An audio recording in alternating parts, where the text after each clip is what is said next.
Te agradezco mucho que hayas venido a echarnos una mano.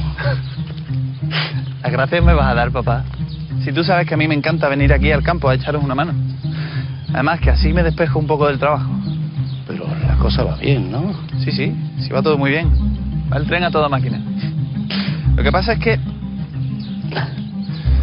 estoy tan enganchado a mi trabajo que, no sé, me pongo a mirar estos naranjos, ¿sabes? Mira, por ejemplo, ¿por qué hay tantos naranjos en Andalucía? ¿Por qué hay tantos naranjos en Andalucía? La naranja, como tantas otras cosas de Oriente, llegó a nuestra península gracias a los árabes. En el siglo X, hace unos 1000 años, la naranja se usaba para cocinar y también para elaborar medicinas. El azahar, es decir, la flor del naranjo, también fue utilizada para elaborar perfumes, igual que ocurre en la actualidad.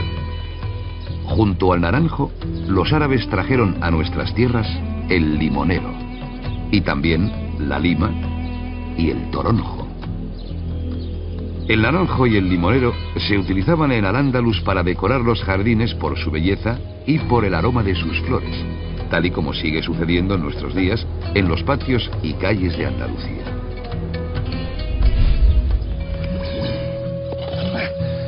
Y más de 1000 años después, aquí seguimos nosotros, liados con las naranjas.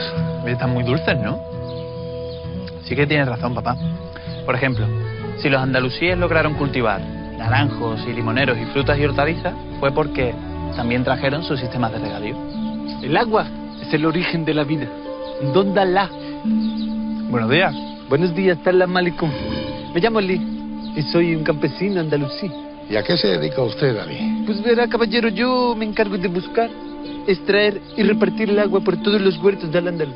Eso le estaba diciendo yo a mi hijo, que gracias a ustedes tenemos todos estos árboles frutales y gracias al regadío. Gracias al regadío andalusí existen los huertos de Al-Ándalus. ¿A quién tenemos que agradecer nuestra magnífica dieta mediterránea? La maravillosa dieta mediterránea que disfrutamos en Andalucía está basada en un alto consumo de frutas y verduras.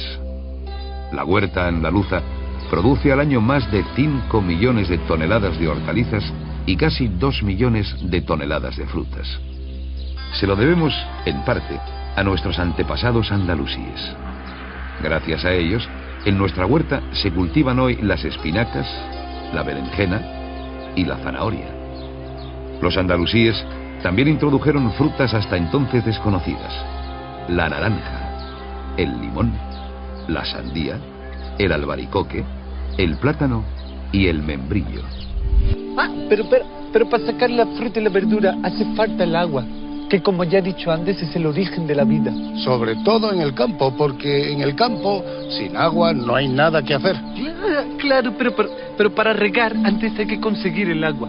Y para conseguir el agua, nosotros los andalusíes trajimos al mundo de la agricultura un gran invento. ¿Por qué hay norias en Andalucía?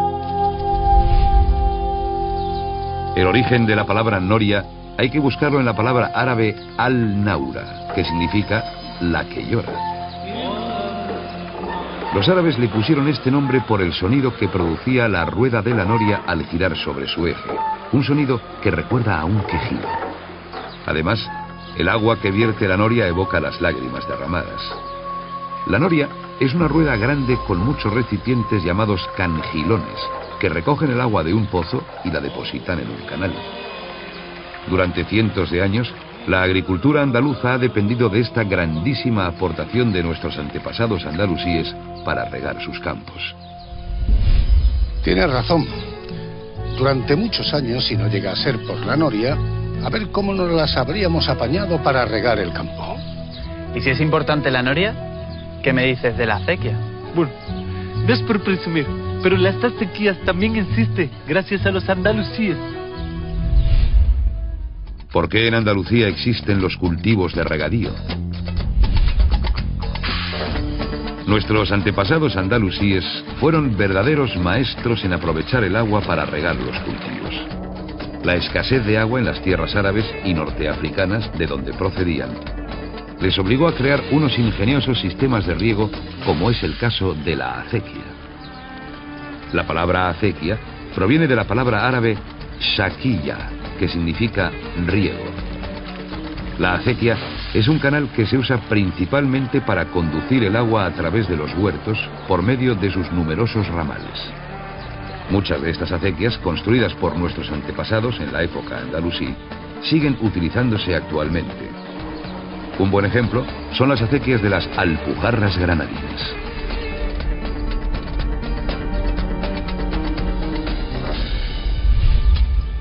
Pues me va a permitir que en nombre de todo el pueblo de Andalucía le dé las gracias por todo lo que la cultura del Andaluz durante más de 8 siglos nos dejó en herencia. No de las gracias todavía, porque estoy viendo que estáis haciendo una acequia. Esto no es acequia ni es nada. Ustedes me van a permitir, ya que es mi trabajo, que yo le eche una mano si no importa. ¿Cómo nos va a importar? Usted, que es campesino como yo, sabrá que en el campo todas las manos son pocas. Claro, eso es como ver mujer bella, que todas las manos son pocas. Pero no distraerme, hombre, no distraerme. Vamos a hacer una acequia bien hecha, ¿eh? Pues si usted lo dice, que es el que inventó la acequia, pues manos a la obra, ¿no? Vamos allá. Pero rapidito, ¿vale? Que yo mañana me tengo que ir a Granada a hacer una cosa de mi trabajo. ¿Pero qué está haciendo, hombre? ¿Qué está haciendo en esa acequia, hombre? Más a fondo, hombre. Poco más profundo, hombre. Más profundo, más profundo. Doña Mercedes. Hombre, qué alegría. ¿Qué haces tú por aquí? Pues mira que vengo a comprar unos pastelitos para invitar a mis alumnos. ¿Anda igual que yo? ¡Qué bueno! Pues venga que la acompaño. Vamos para Venga, adentro. vale, hija. Ay, qué bien. Qué raro que no haya nadie aquí, ¿no? Oiga, ¿no hay nadie? Salam aleikum. Esta es la aparición nuestra de cada día. Pero menudo susto que me ha dado este hombre. No sé, doña Mercedes, usted estará acostumbrada a que se le aparezcan personajes del pasado aquí en el presente como si nada, pero yo no. Me llamo Abdul y mi profesión es repostero. Los mejores pasteles del mundo salen de estas manos. Y que lo diga usted. A mí los dulces de Andalucía me vuelven loca. ¿Cuál es el origen de muchos pasteles andaluces? El origen de muchos de nuestros pasteles hay que buscarlo en la repostería andalusí. La creatividad y el buen hacer de los reposteros andalusíes para los dulces, tanto fritos como horneados, dio origen a los buñuelos, pasteles de almendra, pastelillos de miel, arroz con leche, confituras de frutas, aderezado abundantemente con agua de rosas. En la composición de estos dulces predomina la harina de trigo, los frutos secos, la miel y el azúcar. Abdul, vamos por partes. Que ya en la época de Al-Ándalus existía todo esto. Arroz con leche, buñuelos. Naturalmente, señorita. Nosotros somos expertos en la mejor repostería. Mire, por ejemplo, esto. ¿Le suena de algo? Esos son pestiños. Premio para la señorita.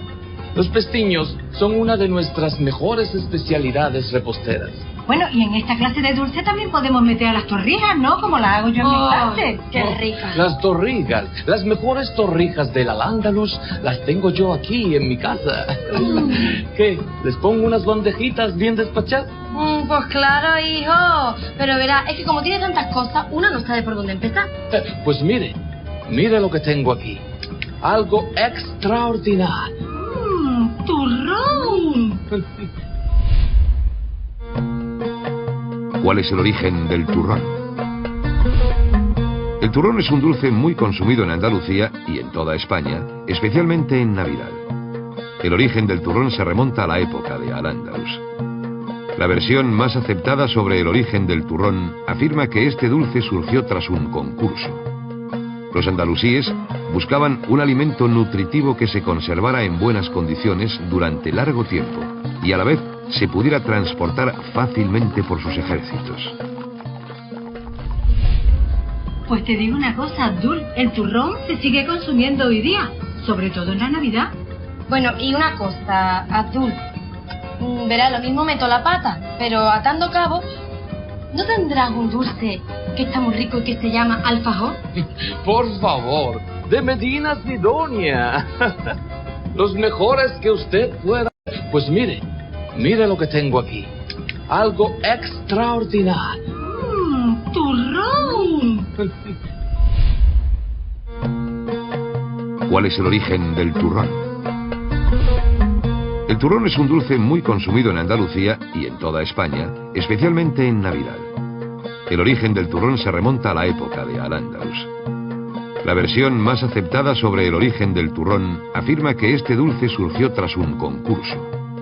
Los andalusíes buscaban un alimento nutritivo que se conservara en buenas condiciones durante largo tiempo y a la vez se pudiera transportar fácilmente por sus ejércitos. Pues te digo una cosa, Abdul, el turrón se sigue consumiendo hoy día, sobre todo en la Navidad. Bueno, y una cosa, Abdul. Verás, lo mismo meto la pata, pero atando cabos, ¿no tendrás un dulce que está muy rico y que se llama alfajor? Por favor, de Medina Sidonia. Los mejores que usted pueda probar. Nosotros los denominamos alajú. ¿Alajú? ¿Qué alajú ni alajá? Alfajor, como toda la vida. ¿Cuál es el origen de los alfajores? Los alfajores tienen siglos de historia y su receta se ha transmitido de generación en generación hasta nuestros días. El alfajor tiene su cuna en la localidad andaluza de Medina Sidonia, un pueblo de la provincia de Cádiz. Este dulce es otra muestra de la cultura culinaria que heredamos de Al-Ándalus. Ay, Abdul, la verdad, que con lo dulcero que estamos aquí en Andalucía, te tenemos que dar las gracias a ti y a tu cultura, la cultura andalusí, por todas las cosas ricas que nos habéis dejado. Estas torrejitas, estos churros, estos buñuelos, estos alfajores, este arroz con leche. Y la leche frita, los pasteles, la mermelada, la torta de almendras, el pan de higo. Pero bueno, menos palabritas y más negocio, que no tengo todo el día. Pues mira, me va a poner de eso 2 docenitas. Oh, qué rico. Said, que bien que al final te hayas podido venir con nosotros a Granada, ¿eh? Suerte la mía. De todas formas, tenía que venir a Granada a ver a mis tíos. Y el viaje con vosotros ha sido mucho más entretenido que yendo solo en el autobús. Oye, Said, de todas formas, todas las calles de este barrio del Albaicín son tan empinadas, tío. Sí, Rafa.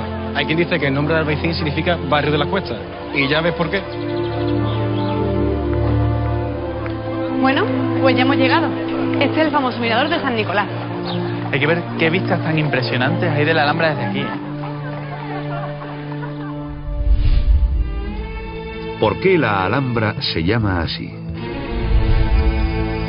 El nombre de la Alhambra viene de la palabra árabe al-anra, que significa la roja.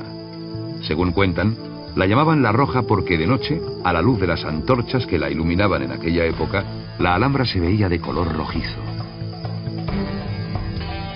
Tras la derrota andalusí en la batalla de las Navas de Tolosa, los cristianos ocuparon la mayor parte de Al-Ándalus, reduciendo los dominios musulmanes al reino nazarí de Granada. El reino de Granada pudo sobrevivir a la conquista cristiana gracias a las concesiones que hicieron a los castellanos, a los que cedieron Jaén, además de aportar tropas para la conquista de Sevilla y pagarles fuertes tributos. Por otra parte, los castellanos estaban ocupados en consolidar y repoblar todo el valle del Guadalquivir, que iban conquistando poco a poco.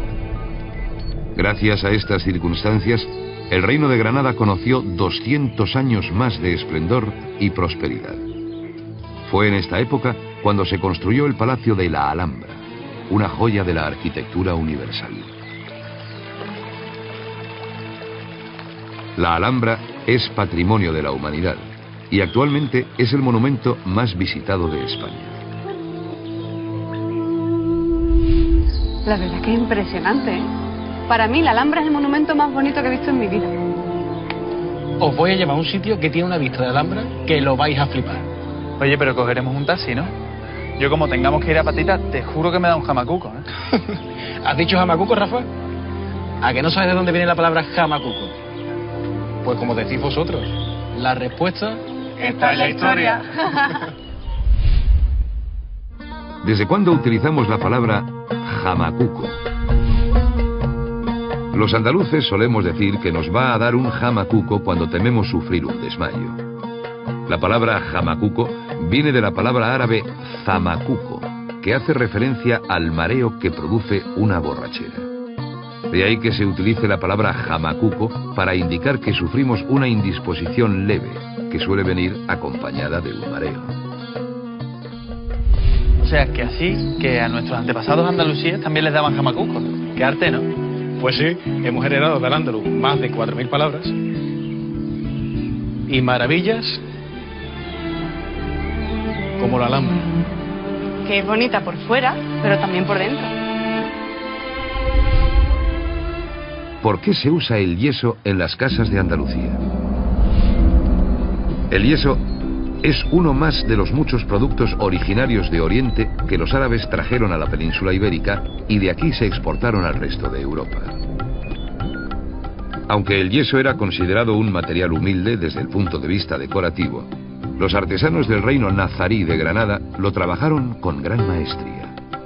Los artesanos musulmanes desarrollaron en todo su esplendor la talla de celosías y estucos que decoraban con lazos, estrellas, motivos vegetales y caligrafías.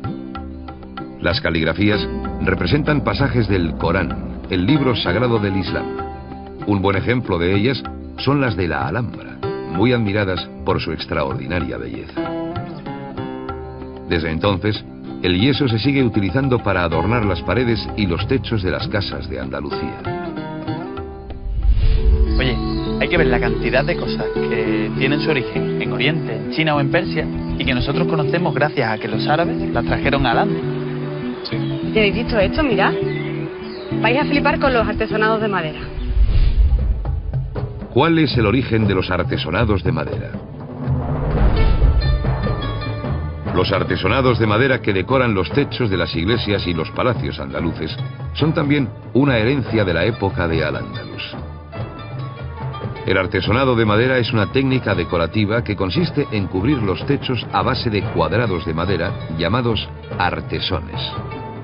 El artesonado constituye una de las principales señas de identidad de la arquitectura andalusí. Los artesonados andalusíes se caracterizan por su decoración geométrica formada por cintas que se entrecruzan creando hermosas figuras geométricas y estrellas. Y que sepáis que algunos de los techos de madera de la Alhambra servía como suelo del piso superior y se llamaban aljarfes. Pero bueno, Saí, ¿hay algo que tú no sepas de Al-Ándalus? ¿Qué vas a ver este? Si es un cazurro el pobre. Oye, cuando sepas lo que me estás llamando me vas a pedir disculpas. ¿Cuál es el origen de la expresión ser un cazurro? La palabra cazurro viene de la palabra árabe kadur, que significa insociable. En Al-Ándalus también se le decía cazurro a una persona que hablaba poco y que parecía simple, pero que actuaba con desconfianza y astucia para su conveniencia. ¿Cuál es el origen de muchos apellidos andaluces? Muchos de los apellidos andaluces que han llegado hasta nuestros días tienen su origen en los últimos tiempos de Al-Ándalus. Uno de los motivos lo encontramos en los musulmanes y judíos, que se vieron obligados por ley a renegar de su religión y convertirse al catolicismo tras la conquista cristiana del territorio musulmán. Al bautizarse, no podían hacerlo con su nombre y apellido musulmán o judío. Por ejemplo, si Ahmed Abubgelé quería bautizarse, necesitaba a la fuerza un nombre y un apellido cristiano. Así, en ocasiones se les bautizaba con el nombre del lugar de donde procedía la persona o su familia. Andújar, Carmona, Ronda. Otros nuevos apellidos, en cambio, derivaban de la profesión que ejercía la persona que se bautizaba. Por ejemplo, zapatero, herrero, vaquero, molinero. Otros musulmanes y judíos, convertidos al catolicismo, fueron bautizados con nombres de flores y de árboles frutales: pino, clavel, manzano, perales, naranjo. También era habitual que los señores feudales apadrinaran el bautismo de sus nuevos vasallos, ahora convertidos al cristianismo, y le dieran como apellido su nombre de pila con la terminación «ez». Así, si el señor se llamaba Martín, sus nuevos vasallos se bautizaban como Martínez. Lo mismo ocurría cuando el señor se llamaba Gonzalo. Sus nuevos vasallos cambiarían su apellido por el de González. Y así sucedió con la mayoría de los apellidos que terminan en «ez», como Gutiérrez, Peláez, Fernández. Aunque al final los musulmanes fueran expulsados de la península ibérica, yo me pregunto si después de 800 años y de muchos roces, ¿Corre sangre mora por nuestras venas? La respuesta está en la historia. ¿Corre sangre mora por nuestras venas?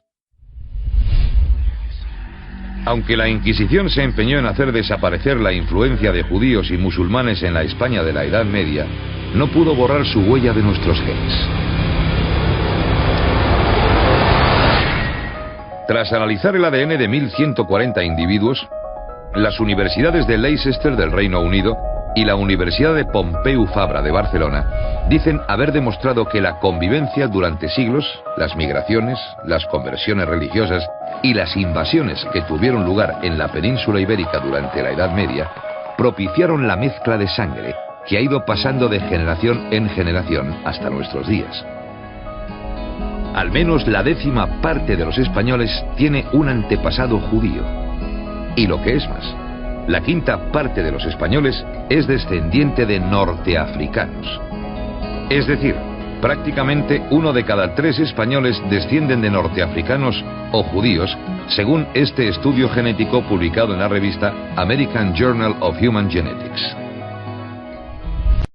Oye, lo que a lo mejor no sabe la gente es quiénes eran los moriscos. Los moriscos fueron los musulmanes que se quedaron en estas tierras, pero, para mayor gloria de nuestro Señor, son convertidos a nuestra religión católica y bautizados con nombres y apellidos cristianos. No los íbamos a llamar siempre fulanito y menganito. ¿Por qué decimos fulano y mengano? En Andalucía es muy habitual utilizar los nombres fulano y mengano para referirnos a personas que no conocemos. La palabra fulano viene de la palabra árabe fulan, que significa un tal. Y la palabra mengano proviene de la palabra árabe man kan, que significa quien sea. No conocía yo el origen de los nombres fulano y mengano. Advertiré de ello a mi congregación, que suelen hablar de fulanos y menganos con singular alegría, sin saber que son palabras moras. Bueno, siempre las pueden utilizar cuando no haya moros en la costa. No entiendo lo que me dice, hermano. ¿Qué es eso de moros en la costa? ¿Por qué decimos no hay moros en la costa? La expresión no hay moros en la costa tiene su origen en la Andalucía medieval. Tras la conquista del Reino de Granada por los reyes católicos, muchos de los musulmanes que abandonaron Al-Ándalus volvían para ver a sus familiares o para atacar a los que ocupaban sus antiguas posesiones. También eran habituales las incursiones de los piratas berberiscos del norte de África en las costas andaluzas, sembrando el terror a su paso. Por este motivo, se construyeron a lo largo de toda la costa andaluza una red de torres de vigilancia, muchas de las cuales todavía existen, para alertar a la población de la llegada o no de los piratas. Los vigías avisaban de que todo estaba tranquilo utilizando la expresión no hay moros en la costa. Con el tiempo se generalizó el uso de esta frase y aún hoy en día se usa para decir no hay peligro a la vista. 33. Vamos con la El 33. Uy. Pero bueno, vamos a ver si por lo menos me toca reintegro, ¿no? A ver, ¿en qué termina? ¿En 0? entre el 0 y el 9. Mientras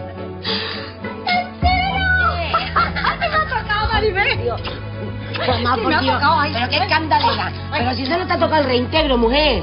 Bueno, ¿pero qué importa? ¿Menos es nada?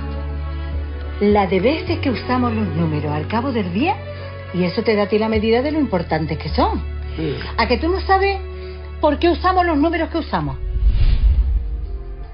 ¿Por qué los números que usamos hoy día son como son? A los números que utilizamos en la actualidad se les llama números arábigos, porque fueron los árabes quienes los introdujeron en Al-Ándalus. Desde nuestro territorio se exportó a toda Europa. Hasta la época de Al-Ándalus, en nuestra tierra se usaban los números romanos. Mira, los números se los debemos realmente a los romanos. Pero fueron ellos, los andalusíes, los que nos enseñaron a escribirlo de una manera diferente. Y además inventaron el 0. El 0, ya. Pero si eso es lo que le ponen a los malos estudiantes, mujer. Un 0 grande. ¿Desde cuándo existe el número 0? Hasta la época de Al-Ándalus, en nuestra cultura no se conocía el número 0. Los árabes trajeron a nuestra cultura el 0 como número que se situaba entre el -1 y el 1. El 0 por sí solo no tiene valor, pero los árabes le dieron distintos usos en las operaciones matemáticas. El invento del 0 permitió el desarrollo de las matemáticas, la física y otras ciencias.